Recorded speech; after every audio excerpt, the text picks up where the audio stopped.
Question है mass of 50 kg is place at the centre of a uniform spherical shell of mass 100 kg and radius 50 metre.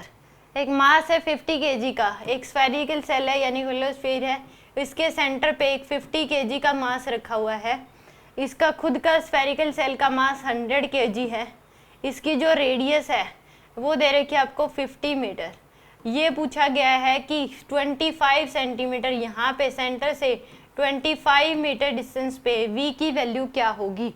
तो इस case में अगर ये मास ना रखा होता, अगर ये मास ना होता सेंटर पे, तो इस स्फीयर का मास 100 kg है, तो यहाँ पे जो पोटेंशियल होती वो क्या होती, माइनस का gm में r इसका रेडियस। ये तो क्या हो जाता है, इस स्फीयर की वजह से अगर सेंटर पे मास ना रखा होता तो सरफेस पे भी यही होती है, अंदर के इनसाइड हर पॉइंट पे वही होती है जो सरफेस पे माइनस gm/r।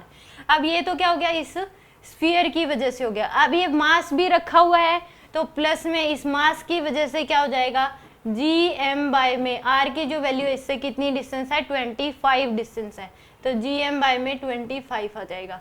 यानी कि v नेट जो आएगी वो क्या आएगी, माइनस का gm/में r की वैल्यू 50 प्लस g इंटू में ये m स्मॉल m/25, ये भी क्या आएगा, माइनस का ही आएगा,